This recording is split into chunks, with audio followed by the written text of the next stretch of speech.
เอ้ยถ่ายใส่สีสัมภาษณ์เสี่ยวเพิ่นเอาทุกคนเนาะจะได้มาคนเดียวบ่แม่คนเดียวจ้ะอ๋อใส่ภรรยาบ่มานำบ่พยายามมาเยอะมาอยู่บ่แม่นะอืม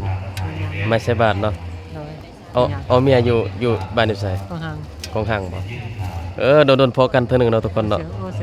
สบายดีอัดคลิปอยู่เนาะแล้วเหรอวะได้เสียแล้วข่อยยังนี่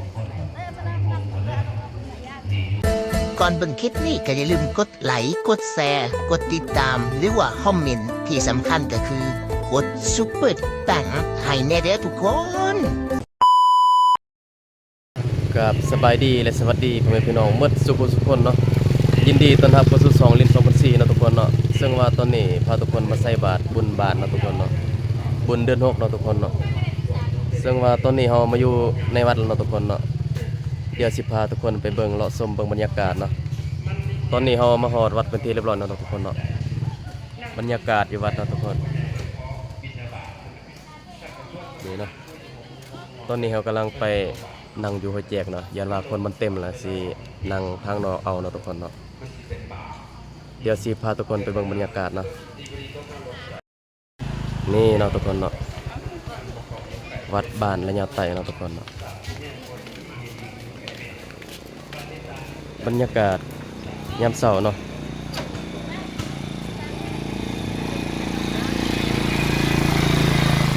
ไปเนาะทุกคนเนาะตอนนี้เขากำลังย่างไปหัวแจกเนาะทุกคนคนก็มาหลายพอสมควรเนาะฮะนี่ตอนนี้กำลังเตรียมเครื่องไปเนาะทุกคนอย่าเลยยันว่าคนเต็มในหัวแจกเนาะทุกคนเนาะกันว่าคนเต็มนี่สินั่งนอกเอาเนาะทุกคนเนาะ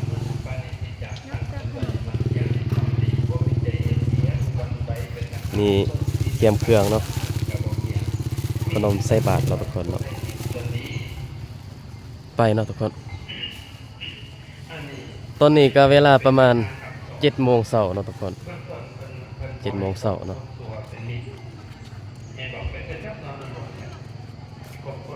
วัดป่าเนาะทุกคนเนาะงามเนาะ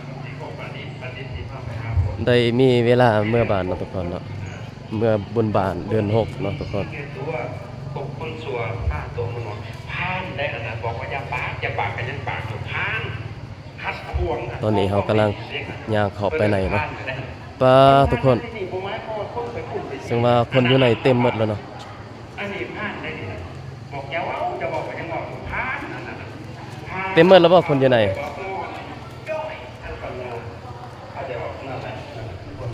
ยันว่าเต็มหมดคนนี่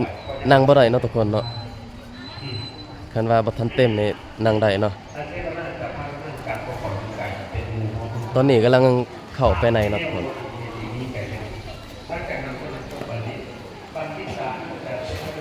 กำลังย่างขึ้นไปโอ้คนหลายพอสมควรเนาะ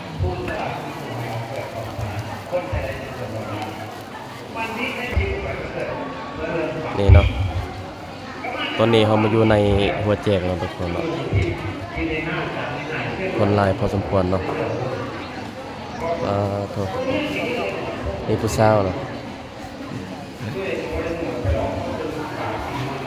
เดี๋ยวสิท้ายตอนใส่บาตรเนาะทุกคนเนาะตอนนี้เรากำลังฟังเทศน์อยู่เนาะทุกคนเดี๋ยวเราสิท้ายให้เบิ่งกะใส่บาตรเนาะทุกคนตอนนี้เรากำลังฟังเทศน์อยู่เนาะตอนนี้กำลังฟังเทศน์อยู่เนาะทุกคนเนาะนี่แล้วเนาะทุกคนเนาะบรรยากาศอยู่หัวแจกเนาะ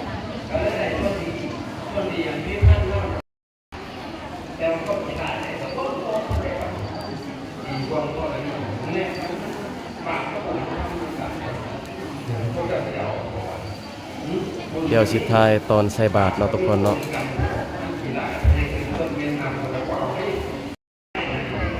ตอนนี้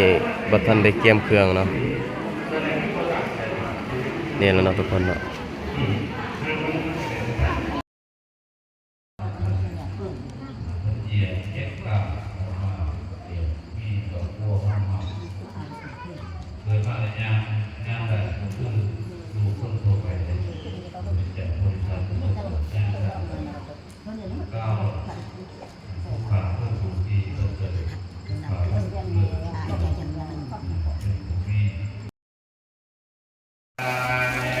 อนนี้กำลังลงใส่บาตรเราะทุกคนเนาะเดี๋ยวสิพาทุกคนไปอันนั้นใส่บาตรหรือว่าตักบาตรเลยเนาะทุกคนเนาะตอนนี้กำลังลงแต่หัวแจกเนาะทุกคน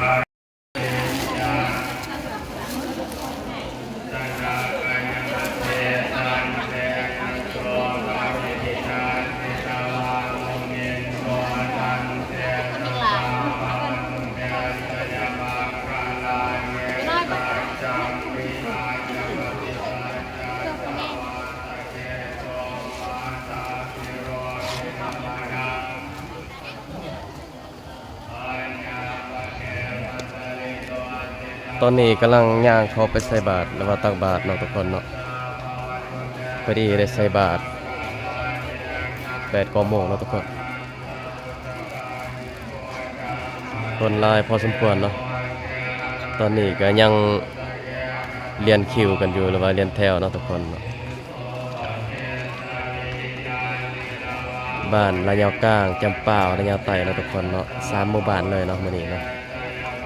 มื้อนี้เป็นบุญบ้านบุญอันนั้นคลองบ้านริม2004ชนเผ่าเอ่ยเนาะทุกคนเนาะ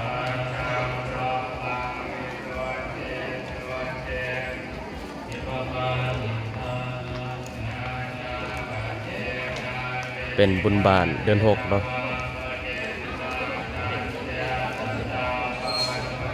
นั่น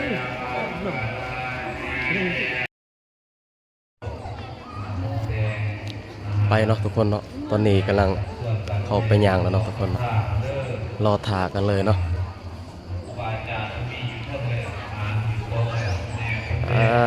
บรรยากาศยามเช้าเนาะทุกคนเนาะ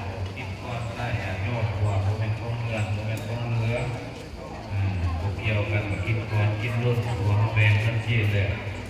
ผมคืออยู่ในผ้าเลยผ้ากินก่อนตัวเป็นกำนะกินก่อน เดี๋ยวสิเข้าไปนั่งท่าเลยอยู่หั่นบ่เนาะทุกคนเนาะเพราะว่าคนยังหลายอยู่เนาะทุกคนเนาะ เปียกกินได้ละหมาดกินได้เลยเนาะแม่ครัวเฮาตักให้เพิ่นเลย ตอนนี้กำลังใส่บาตรแล้วเนาะทุกคนเนาะเดี๋ยวสิอัปเดตตอนแล้วอีกเนาะทุกคนเนาะเพราะว่าถ่ายบ่ได้นะบ่มีคนจับกล้องเนาะทุกคนเนาะ ที่จะพวงที่จะน่าจะทำเด้อเลขาบอกว่า เอ้ยถ่ายใส่ สิสัมภาษณ์เสี่ยวเพิ่นเนาะทุกคนเนาะจะได้มาคนเดียวบ่ แม่คนเดียวจ้ะ อ๋อใส่ภรรยาบ่มานำบ่ พยายามมาเยอะมา มาอยู่บ่ แม่น่า อืมไม่ใช่บาตรเนาะ เรา เอาเมียอยู่บ้านอยู่ไส ต้องห่าง ของข้างบ่โดนพอกันเทื่อหนึงเนาะทุกคนเนาะ เสีย สบายดีอัดคลิปอยู่เนาะแล้วเหรอวะ ได้เสียแล้ว คอยย่างนี่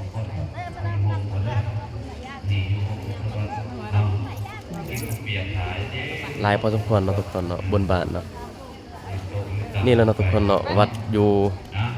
บ้านระยาวไต่เนาะทุกคนเนาะหัวแจกะใหญ่พอสมควรเนาะประดับประดาหูปแตงกะงามเนาะทุกคน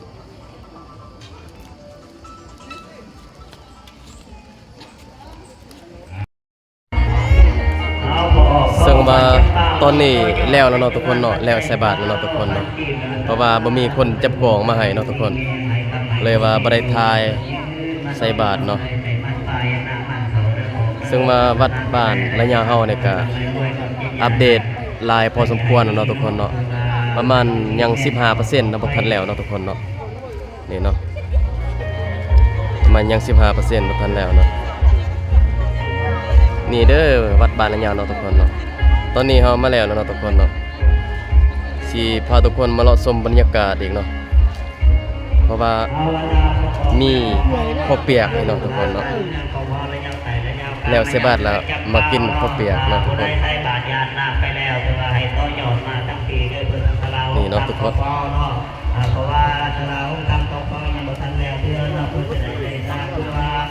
ค่าน้ำค่าไฟก็มา มีข้าวเปียกกินอีกเนาะ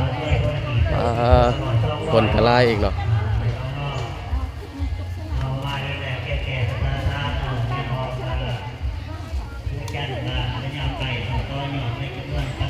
มือกลองเนาะทุกคนเนาะ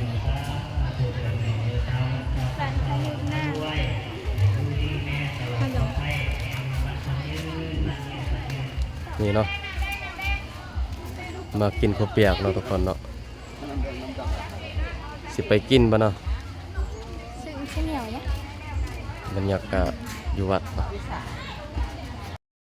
ตอนนี้กำลังเตรียมเครื่องเมื่อแล้วเนาะทุกคนเนาะเพราะว่าแล้วเนาะทุกคนเนาะแล้วใส่บาตรแล้วเนาะเพราะว่าให้กินข้าวเปียกก่อนแต่ว่ารู้สึกแต่บ่อยากกินเนาะทุกคนเนาะเพราะว่าได้แล้วเนาะทุกคนเพราะว่าอิ่มไปแล้วนะเลยบ่อยากกินข้าวเปียกต่อเนาะทุกคนเนาะ